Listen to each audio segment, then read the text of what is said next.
बिस्मिल्लाहिर्रहमानिर्रहीम। अस्सलाम वालेकुम नाज़रीन, प्रोग्राम आप देख रहे हैं 7 से 8 सना हाशमी के साथ। मुझे उम्मीद है कि आप तमाम लोग खैर खैरियत से होंगे। जैसे कि हमारे इल्म में है कि साने गुल प्लाजा के बाद ताहाल इस वक्त जो सिचुएशन है, ज़ाहिर रेस्क्यू के अमल के साथ साथ वहाँ पर सर्च ऑपरेशन भी जारी है। और दिखाया या बताने की बात जो अहम तरीन वो ये है कि टेक्निकल और जो तहकीकाती कमेटीज़ हैं वो भी जाए वक़्वा का दौरा कर रही हैं। वजह यह है कि वहाँ पर जो अगर अभी तादाद में गिनने बैठूं तो मुझे ऐसा लगता है कि प्लस माइनस करके भी 153 का फिगर आ रहा है कि जो तमाम लोग मिसिंग हैं उनका भी, और जो मिल चुके हैं जिन भी हालात में वो मिले हैं, किसी की बाक़ियात मिली हैं, किसी की जो है ज़ाहिर मैयतें मौसूल हो रही हैं उनके वर्सा को। लेकिन साने गुल प्लाजा के लिए हुकूमत की जानिब से यानी सरकार की मुद्दत में मुकदमा भी दर्ज हो गया है, और मुकदमे की जो दफ़ात हैं उसमें लापरवाही और कोताही और गफलत जो है उसकी दफ़ात को शामिल किया गया है। इसका मकसद ये है कि इस सारे सानहे के हवाले से जो सरकार अपने मास्टर्स यूज़ कर रही है उसके रिजल्ट्स तो जाहिर है आ ही जाएंगे। लेकिन हम ये भी देख रहे हैं, मैंने गुज़िश्ता रोज़ भी प्रोग्राम किया था तो मैंने आपसे कहा था कि कुछ सानहात जो हैं, चाहे वो सानह बल्दिया हो या दीगर और वाक़यात अगर हम बात करें उनकी, तो वो हमेशा हमने ऐसा देखा है कि उस पर सियासत ज़रूर होती है, एक दूसरे के ऊपर इल्ज़ाम तराशियाँ ज़रूर होती हैं। मौजूदा मेयर से इस्तीफ़े का मुतालबा है और होना भी चाहिए क्योंकि जाहिर है वो जिम्मेदार हैं, लेकिन मौजूदा मेयर इस्तीफ़ा नहीं दे रहे। जो पिछले माजी में लोग थे उन्होंने भी कुछ ने रिवायत कायम की और कुछ ने कहा चलो सियासत हो रही है तो सियासत ही होने दो। जो साबका मेयर रहे हैं एम के जनाब वसीम अख्तर साहब, वो अपने दौर में ये कहते रहे कि मैं एक बेख्तियार मेयर हूँ, मेरे पास कुछ नहीं है करने को, लेकिन शायद उनके पास बहुत कुछ था करने को। आज हमने आवाम की अदालत में यानी जाहिर है बराह रास्त प्रोग्राम में साबिक मेयर कराची वसीम अख्तर को दी है कि बहैसियत साबिक मेयर वो हमें क्या बता सकते हैं कि साने गुल प्लाजा पर सियासत बराए सियासत जो चल रही है हमें उसी की तरफ चलना चाहिए या हमें फिर जवाबदेह होना चाहिए। यानी आवाम के सामने ये सवाल अगर उठ रहा है कि किसने किस दौर में क्या किया, तो फिर हम भी सवाल करने के हक बजानिब हैं कि किस दौर में कितनी कोताहियां हुई हैं। आज मुझे ज्वाइन करने जा रहे हैं साबिक मेयर कराची वसीम अख्तर। जरा उनसे कुछ सवालात करेंगे और जानने की कोशिश करेंगे कि इस साने पर जो सिंध हुकूमत है वो कह रही है कि कॉम्पिटेंट तो आप भी नहीं थे, तो क्या आप भी ये समझते हैं कि वो भी कॉम्पिटेंट नहीं है? अस्सलाम वालेकुम वसीम अख्तर साहब। वालेकुम सलाम। So thank you very much. Wasim Akhtar sahab, ये जरा फरमाएं, ये जो साने गुल प्लाजा है इस पर कारकर्दगी पर तो सवाल जाहिर है उठ ही रहे हैं, लेकिन जरा आप बताएं बुनियादी तौर पर ये कॉम्पिटेंसी का मसला है, ये नियतों का मसला है, या ये वसाइल की कमी का मसला है? बिल्कुल ऐसा ही है। देखें, हम इस इशू को, इस बात को इनकॉम्पिटेंट गवर्नमेंट के हवाले से, बैड गवर्नेंस के हवाले से कोई 25 साल तो हो गए जो मुझे याद हैं, हम वोकल हैं इस मामले में कि सिंध गवर्नमेंट कॉम्पिटेंट नहीं है, मैनेज नहीं कर सकती इतने बड़े शहर को और फेल हो रही है। तो खैर हमारी इस बात को लोग पॉलिटिकली लेते थे कि हम शायद क्रिटिसाइज कर रहे हैं, ब्लेम डाल रहे हैं, मगर आज जहां हम खड़े हैं, आज तो पूरा पाकिस्तान, देखें लाहौर से भी लोग कराची आते हैं, हमारे रिश्तेदार भी हैं, दोस्त भी हैं, पेशावर से भी आते हैं और बलूचिस्तान से भी आते हैं। तो अब वो उनका ताल्लुक सियासत से नहीं है, वो खुद देख के कहते हैं अब कि वाकई में यार यहाँ तो बहुत बुरा हाल है, ये कैसे रह रहे हो आप लोग।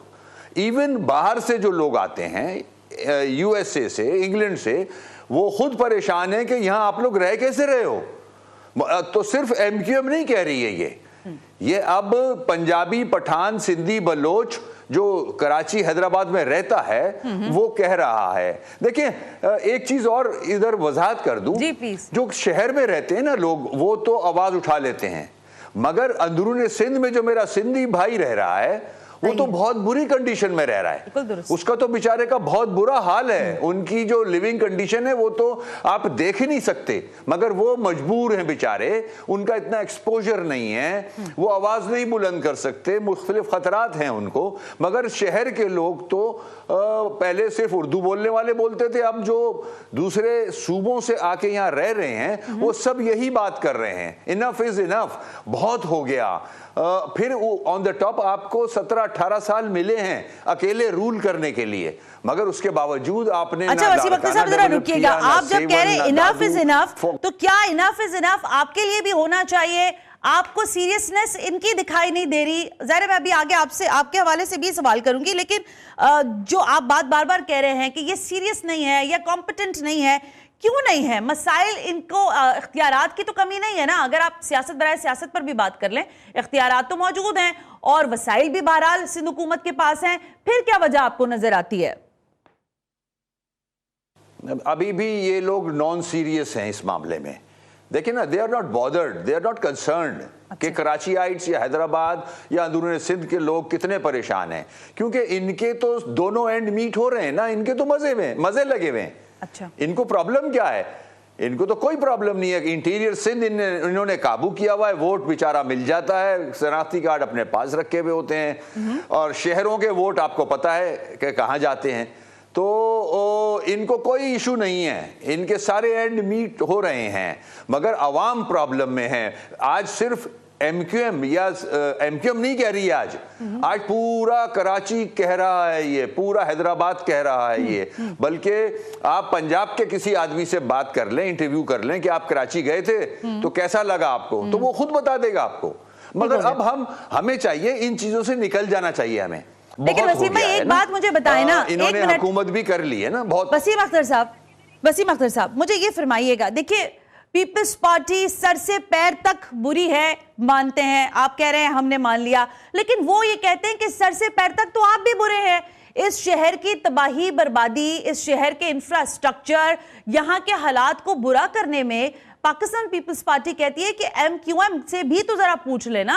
ऐसा तो नहीं है कि आप शराकत इख्तिदार में नहीं रहे हैं, आपने इनके साथ यहाँ सर्व भी किया है, विफाक में भी आपने इनको स्ट्रेंथनाइज किया है, तो फिर आप भी तो उतने ही मुजरिम है ना जितने ये बड़े मुजरिम है। देखिए, अब अगर पास्ट में हमने कोई गलतियां की हैं तो उसको भी 18 साल हो गए ना। 18 साल से तो यही हुकूमत में है ना। अगर 18 साल पहले, मैं फर्ज कर लेते हैं, मैं मान लेता हूं हमारी गलतियां हुई हैं बहुत, ठीक है, हमें रद्द करें आप, हमें छोड़ें, हम एमक्यूएम बंद कर देंगे। अच्छा, मसाइल हल कर दें, हम एमक्यूएम भी बंद कर देंगे। एमक्यूएम बनी इसीलिए थी कि मसाइल का हल निकाल ले किसी तरह, मगर अनफॉर्चुनेटली बहुत सारे इश्यूज सामने आ गए एमक्यूएम के भी। तो अब तो मैं खुल के कह रहा हूं, आप ये इश्यूज रिजॉल्व कर दें। आप इनकी जो कारकर्दगी है तो उसकी बिना पर, इनकी जो बैड गवर्नेंस है उसकी बिना पर आप एडमिनिस्ट्रेटिव यूनिट बना दें। अच्छा, आप बल्दिया को मजबूत कर दें, हम एमक्यूएम भी बंद कर देंगे, हमें कोई शौक नहीं है सियासत का। अब हम सियासत नहीं कर रहे, ये जो बल्दियाती, एक मिनट ना वसीम भाई, ये जो बल्दियाती तरमीम की बात हो रही थी ना, जिसका जो एजेंडा था आपका हुकूमत के साथ मिलने का, देखिए उस पर हम जब भी बात कर रहे हैं तो तमाम ही आपके अकाबरीन ये कह रहे हैं, आपके कोलीग्स ये कह रहे हैं कि भाई हमसे वादा था और ये होगा। अब ये 25वीं 26वीं 27वीं तक तो नहीं हुआ ना। आपको क्या लगता है कि ये 28वीं आईनी तरमीम की जो बातें हो रही हैं और 18वीं आईनी तरमीम को रोल बैक करने की बात कह दी गई है, या उसके ऊपर जाहिर है शुकूक और शुबात जो हैं वो उठाए जा रहे हैं, इससे क्या वाकईतन एमक्यूएम कुछ असर्ट कर पाएगी, कुछ हासिल कर पाएगी, या ये सिर्फ अभी फिलहाल बातें ही बातें हैं और इससे आगे कुछ आप देख नहीं रहे? वसीम भाई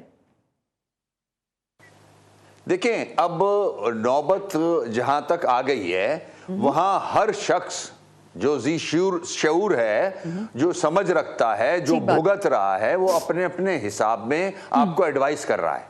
अब ये सियासत से ऊपर चला गया है मामला, ठीक है। अच्छा। अब हर आदमी पढ़ा लिखा, वो साहिब इक्तिदार, जो भी साहिब इक्तिदार हैं, जो 26 अमेंडमेंट लाए, जो 27 अमेंडमेंट लाए और जो 28 अमेंडमेंट लाना चाह रहे हैं, उनको इशारतन उनको मैसेज दिया जा रहा है कि प्लीज डू समथिंग। भुगत तो हम रहे हैं, SOS है, सेव आवर सोल, हम वहां फंसे हुए हैं। अब सियासत नहीं है ये, कोई भी कुछ स्टेटमेंट दे दे तो हर आदमी अपने मर्जी से दे रहा है। अब मैं ये समझता हूं, मैं जो आपसे बातें कर रहा हूं, जो साहिब इक्तिदार अगर इसको सुन रहा है, मेरी दुआ है, मेरी ख्वाहिश है कि मेरी बातों का असर उन लोगों पे हो जाए जो 26 अमेंडमेंट लाए, जो 27 लाए और जो 28वीं लाना चाह रहे हैं। अच्छा। 28वीं में इन मसाइल को हल कर दें, क्योंकि इनका तो मजा लगा हुआ है। सिंध गवर्नमेंट तो मजे में है, मजा कर रही है, वो तो वडेरे बैठे हैं, माइंडसेट वडेरा है। अब ये यहाँ पे रुक जाए ना वसीम अख्तर साहब, अब जब बात आती है, एक मिनट वसीम अख्तर साहब, जब मजे की बात आती है ना, तो फिर लोग अब ज़ाहिर प्रोग्राम देख रहे हैं, वो जरूर जानना चाहेंगे कि आप भी तो मेयर थे इस शहर में, आपके पास भी वसाइल थे, गो कि आप हमें ये कहते रहे कि मैं बेख्तियार मेयर हूं, मेरे पास कुछ नहीं है। लेकिन वसीम भाई, ये तो एक आम सी बात है कि दुनिया भर में जो मेट्रोपॉलिटन सिटी हो या कोई भी शहर हो भाई, कोई देहात हो, कोई गांव हो, कोई चप्पा हो, कोई तहसील हो, वहां पर आग बुझाने का अगर इदारा मौजूद है तो उसकी कारकर्दगी कैसी होनी चाहिए, ये मुझे नहीं बताना चाहिए, ये यकीनन आपको बताना चाहिए। आप मुझे ये फरमाइए कि आपके दौर में, आपके टेन्योर में, जब आप इस शहर के मेयर थे, आपने केएमसी के फायर ब्रिगेड को कितना स्ट्रेंथनाइज किया, क्या कुछ किया आपने? या ये जो जुबोहाली हम देख रहे हैं, जिन उनके पास कपड़े नहीं है, शूज नहीं है, आग बुझाने के आलात नहीं है, ये आपके दौर में भी यही सिलसिला चल रहा था?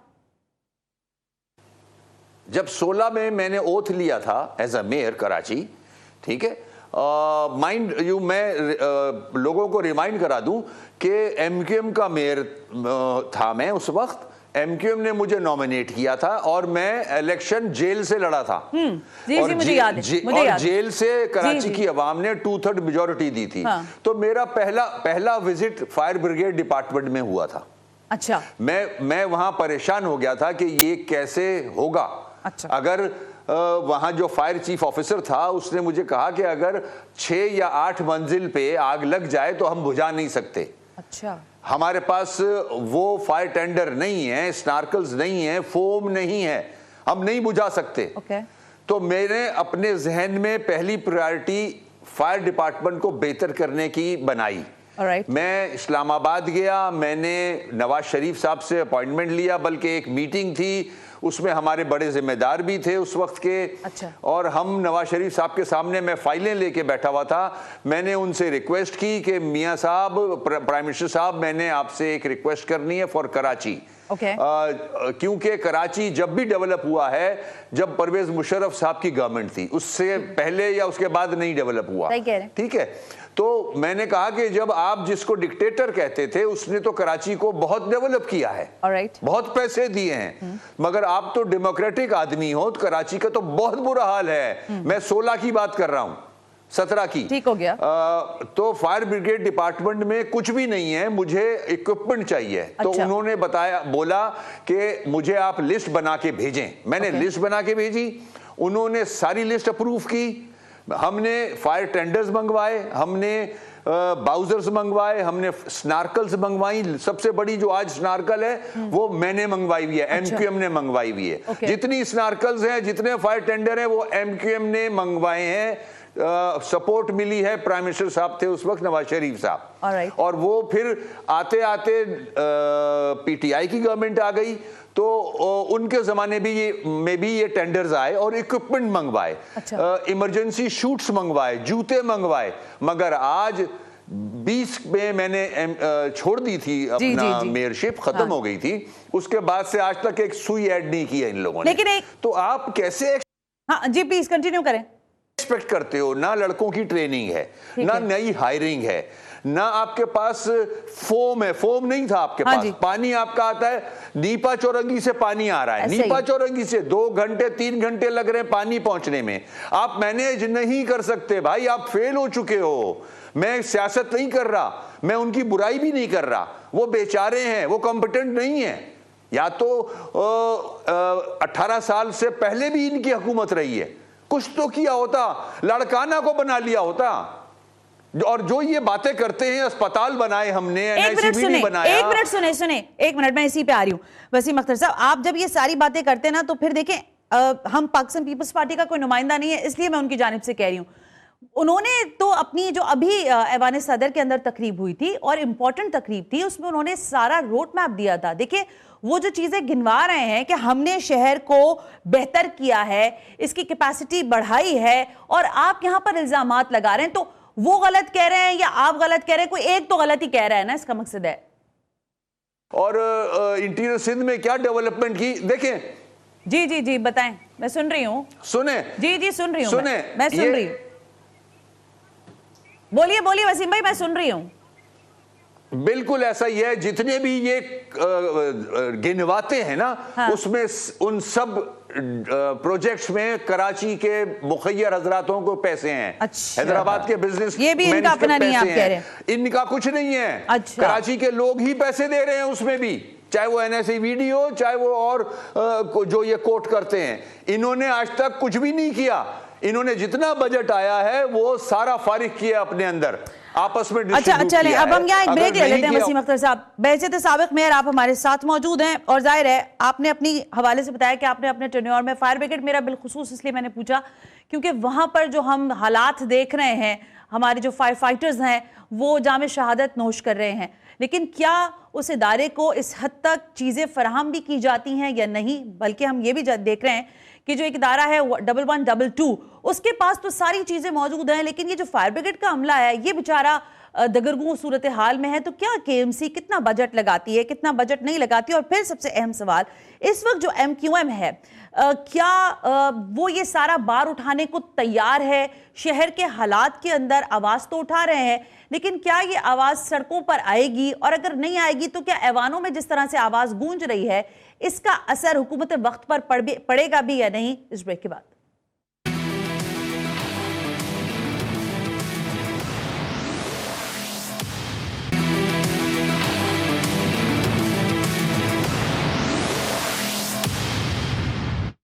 वेलकम बैक नाज़रीन, हम ब्रेक पर थे। साबिक मेयर कराची जनाब वसीम अख्तर आज हमारे मेहमान हैं, जरा उनसे कुछ सवालात हो रहे हैं। वसीम अख्तर साहब again sir thank you very much.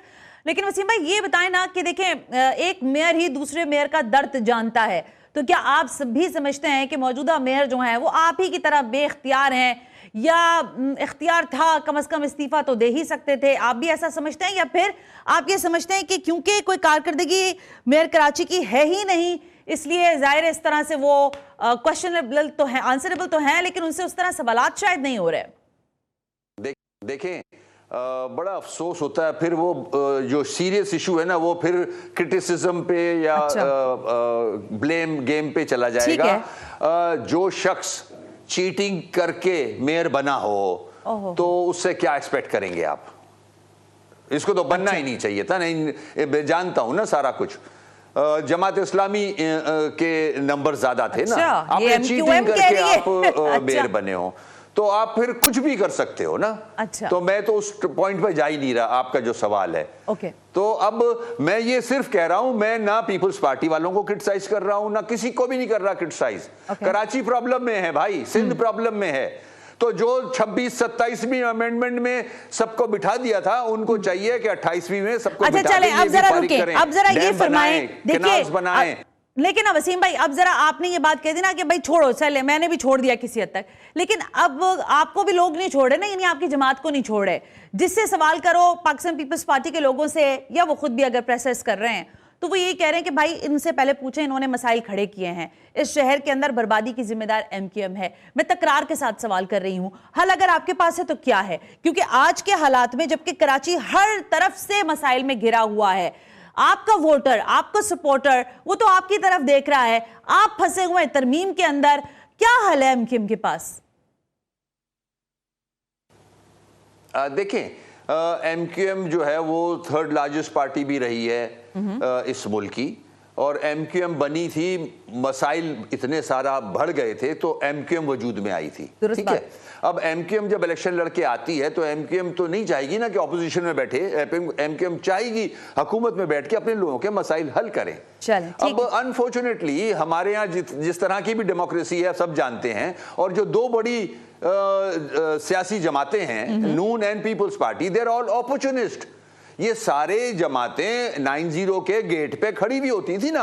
आज आप जितनी बुराइयां कर ले मेरी, आज बोरी बंद लाशें, भत्ता सब कर ले, आप तो हमारे साथ थे ना यार, हमारे 90 पे खड़े होते थे ना आप आके, हमारे वोट मांगते थे तो प्राइम मिनिस्टर बनते थे। आज भी अगर प्राइम मिनिस्टर बने हुए है कोई, वो MQM के वोट से बना हुआ है ना, ठीक है, कोई दो राय नहीं। आज भी अगर सदर बने हुए, सदर को किसने वोट डाला था? MQM ने वोट डाला है ना। तो MQM की सपोर्ट तो ले लेते हो, फिर आपको MQM बुरी लगती है। तो मैं इस ब्लेम गेम में भी नहीं जाना चाह रहा। एमक्यूएम जैसी भी है, छोड़े एमक्यूएम को आप, और हम फांसी पे हमें कोई टांग सकता। अल्लाह का शुक्र है आज भी इतने मजबूत हैं कि इनको सारों को हम हैंडल कर सकते हैं।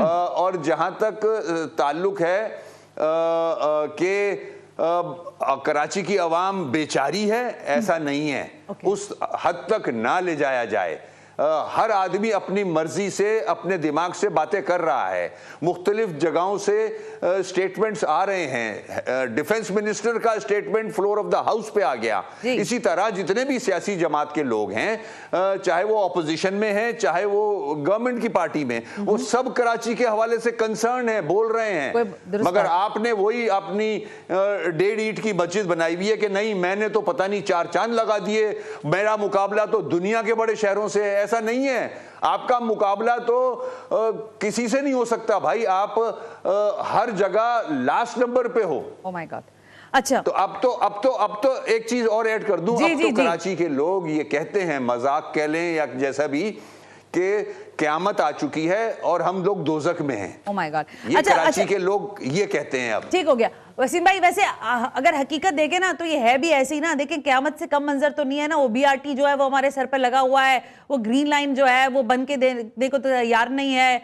बाकी देरीना मसाइल इस शहर के, पानी, बिजली, गैस, मतलब मसले ही मसले हैं। लेकिन चलें एक और बात आपसे मैं पूछ लेती हूँ। MQM, आपने अभी कहा कि MQM का जो वजूद था वो इसलिए अमल में आया कि जो मसाइल थे वो बढ़ गए थे, जो लोगों के अंदर कुछ ग्रीवनेस थी वो बढ़ती जा रही थी। तो आज जिन हालात में खुद आपकी सियासी जमात है, जिसमें लोग ये कहते हैं कि आपकी सियासी जमात यानी MQM का शिराजा बिखरा हुआ है, आप खुद जुबवाली का शिकार हैं, तो आप हुकूमतों में रहकर भी लोगों के लिए कुछ नहीं कर पा रहे, अपनी जमात को भी कुछ अलाइन नहीं कर पा रहे, आपका घर भी ऑर्डर नहीं हो पा रहा, फिर कैसे पुरुम्मीद रहे लोग आपके लिए? बिल्कुल सही कह रहे हैं। देखें, MQM का वजूद जो है वो मसाइल के हवाले से ही आया था, बना था जी। कराची के इतनी ज़्यादा महरूमियाँ हो गई थी कि MQM वजूद में आई। और आज जब हम इलेक्शन में सीटें लेते हैं तो हमारी भी ख्वाहिश होती है कि हम काम करें। और फिर हमारे पास ऑप्शन यही रह जाता है कि हम जो सियासी जमातें उनके साथ मिल के काम करें। हमारे पास और कोई ऑप्शन नहीं है, या पीपल्स पार्टी है या नून है। मगर दोनों ने अल्हम्दुलिल्लाह बड़े तबाह के ऑपरेशंस किए हम पे, मगर हमारी मजबूरियां हैं। और जहां तक आवाम का ताल्लुक है, देखें आवाम के साथ तो MQM खड़ी है, आवाम में से ही बन के निकली है। आज आप किसी गली मोहल्ले में चले जाएं, आपको MQM पतंग का जिक्र मिलेगा, उसके चाहने वाले मिलेंगे। हाँ, वो अलग बात है कि जो आज हमारी कंडीशन हो गई है मुख्तलिफ इशूज पे, उसके रीजंस हैं कि हमने अलहदगी इख्तियार की, फिर हमारे में बहुत सारे प्रॉब्लम्स आ गए, डाले गए, डिविजन्स हो गई। तो हमारा जो आफ्टर शॉक्स हैं इनसाइड आवर ओन पार्टी, उनको हम हैंडल कर रहे हैं, अभी हैंडल नहीं हुए हैं। तो जितना भी कर सकते हैं आवाम से कनेक्ट, मैं समझता हूँ लोग कर ही रहे हैं। और अल्लाह का शुक्र है कि हम इतने ज़्यादा डीप रूटेड रहे हैं जब से MQM बनी है कि अगर दादा वोट डालते थे, दादा सपोर्टर थे, तो उनका जो बेटा है या पोता है वो भी आज MQM के साथ खड़ा है। तो MQM और पतंग को कोई ऐसे फारिग कर नहीं सकता, मजाल नहीं है किसी की, क्योंकि कराचीआइट्स और इंटीरियर सिंध के जो लोग हैं, बल्कि अब तो पंजाबी, पठान, बलोच भी ये कह रहे हैं कि जो MQM कहती थी वो सही कहती थी, वो हमारे साथ जुड़ रहे हैं। ठीक हो गया। लेकिन मैं ऐसे कहना चाहती हूँ, ज़ाहिर कराची की सियासत पे बात हो रही है। कादिर पटेल साहब ने असेंबली में खिताब किया और उस दौरान ज़ाहिर वो एक पर्ची जो है वो बड़ी फौरी तौर पर उन तक पहुंची आसफा भुट्टो की जानिब से, फिर वो उन्होंने अपना टोन डाउन किया। लेकिन जिस शख्स का उन्होंने नाम लिया, जिस गार्ड का उन्होंने नाम लिया, गोगा का, क्या आप समझते हैं कि आज भी पाकिस्तान पीपल्स पार्टी के पास वो तुरुप के पत्ते मौजूद हैं कि जब वो लबकुशाई उस पर करते हैं तो लोगों को पता भी चलता है कि MQM के पास कौन कौन से कारतूस थे? या आपको लगता है कि ये कुछ बस हीट ऑफ द डिबेट जो है उन्होंने ये बात कह दी थी, हीट ऑफ द मूवमेंट ये बात कह दी थी? They have nothing to say। तो वो लेफ्ट और राइट इधर उधर जा रहे हैं। अब कादिर पटेल हमारा दोस्त भी है। काश कादिर पटेल उस जमाने में ये बात कह देता जब गोगा था यहाँ, तो फिर मैं मानता इसको। अच्छा? फिर गोगा इसको गोगा दिखाता, फिर गोगा होता क्या है। अच्छा ओके। अच्छा लेकिन एक बात सुने वसीम भाई, तो ये जो ब्लेम आप पर आता है ना, देखिए शहर में हुकूमत का, सिंध हुकूमत क्या आपकी माजी की जो गलतियां हैं वो अगर आपको बता रही है तो इसमें कोई मजायका तो नहीं है ना? इसका मकसद है गलतियां आप तस्लीम भी करते हैं, हुकूमत ब्लेम तो नहीं कर रही, इसका मकसद है गलती कोताहियां हुई है ना, मजमूई तौर पर हुई हैं सबसे। आज कह रहा है वो। हाँ, वो तो ठीक है, लेकिन आप मेरी सुने, नहीं सुने, हाँ, सुने, अब ये उस जगह पे खड़ी है पूरी कैबिनेट, पूरी सिंध गवर्नमेंट, ये किसी को ब्लेम नहीं कर सकते। ये अगर माजी के रिकॉर्ड सामने लेके आएंगे तो 18 साल पहले हमने अगर कोई गलत किया हो तो किया हो, 18 साल से तो ये है। तो माजी के अगर ये ब्लेम लाएंगे तो जहाज तो इन्होंने ही अगवा किया था ना, मुल्क तो इन्होंने ही तोड़ा था ना भाई, अल-जुल्फ़िकार तो इन्हीं की थी ना। तो फिर बहुत सारी और चीजें हैं। जीएस अंदर इंटीरियर सिंध में पाकिस्तान ना खप्पे के नारे लगते हैं ना, तो ऐसा तो नहीं है नहीं लगते। ठीक हो गया। तो अपनी हरकतें भी वसीम भाई क्या कह रहे थे, जरा सुनवा दे मुझे।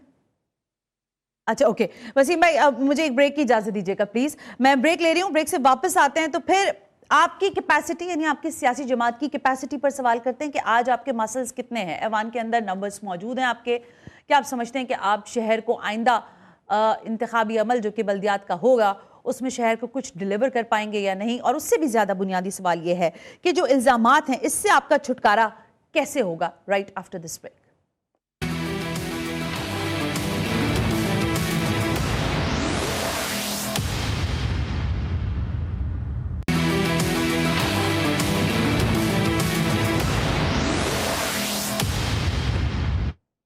वेलकम बैक नाजरीन, हम ब्रेक पर थे। साबिक मेयर कराची वसीम अख्तर आज हमारे मेहमान हैं और ज़रा उनसे सवाल हो रहे हैं उनकी सियासी जमात के हवाले से भी, ख़ुद उनकी परफॉर्मेंस के हवाले से भी। वसीम अख्तर साहब, बुनियादी शायद सवाल अब लोग ये भी उठा रहे हैं, मुझे इस जुमले पे माफ़ी दे दीजिएगा लेकिन मैं चाहती हूँ कि आप इसका जवाब दें। देखिए, हर सियासी जमात ने इस शहर के ऊपर तबाह आजमाई तो की है, आपकी जमात ने भी की है, लेकिन आज आप समझते हैं कि आपकी अब वो कैपेसिटी नहीं है बहैसियत सियासी जमात कि इस शहर को आप चला सकें या इस शहर के अंदर उसी तरह से अपने रूट्स बना सकें जो माजी में हमने देखे हैं, या आप अब भी समझते हैं कि इतने मसल्स हैं, इतनी आपके अंदर आपके रिसोर्स हैं, आपके पास ऐसे लोग मौजूद हैं जो शहर को डिलीवर कर सकें? वसीम अख्तर साहब देखिए, आपको ये मैं बताता चलूं आपके तवज्जुह आवाम को भी, एमक्यूएम में अभी कैपेसिटी है। अच्छा। हमारे पास पुराने साथी हैं। Okay. जब एमक्यूएम शुरू हुई थी, स्ट्रगल शुरू की थी, तो ये एक टीम वर्क था। हर सेक्टर से, हर इलाके से, हैदराबाद हो, इंटीरियर सिंध हो, नवाब शाह सक्खर, हर जगह से, कराची, वहाँ अच्छा। हमारी एक्सपर्टीज मौजूद हैं। एक्सपीरियंस लड़के बैठे हुए हैं, ऐसा नहीं है। एज ज्यादा हो गई है उनकी, मगर उनके पास वो एक्सपर्टीज हैं how to run the city, और उन्होंने करके दिखाया है। ऐसा नहीं, हमारे यूनिट फाल होते थे, सेक्टर फाल होते थे, और बल्दियाती सिस्टम हमारा फाल होता था।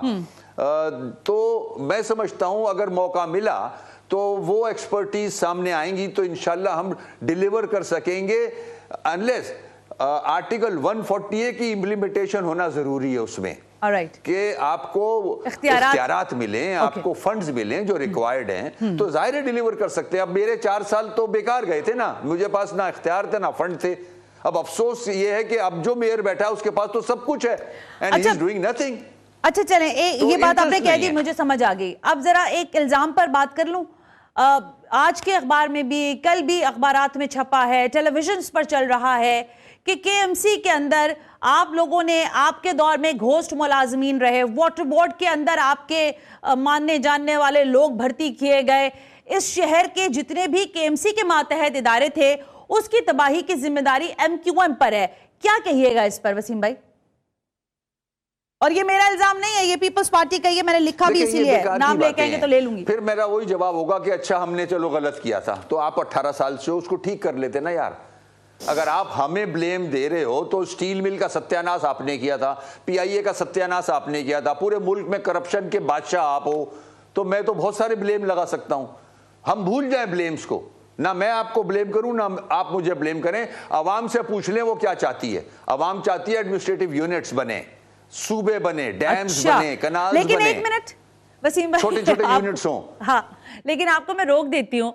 आप जब सूबा कहा ना तो मैं चौंक गई, क्योंकि जो सूबे की डिमांड है उस पर पीपल्स पार्टी का क्लियर स्टांस है, मरसू मरसू सिन्ना डेसू, और वो कहते हैं कि आप कहते रहेंगे बातें जो भी आपके दिमाग में सूबे आपको याद आ रहे हैं। आप 28वीं आईनी तरमीम की बातें कर रहे हैं, वो कह रहे हैं इनको बात करने दें, ये भी अपना ज़ाहिर किसी ना किसी तरह फेस सेविंग तो करेंगे ना जी।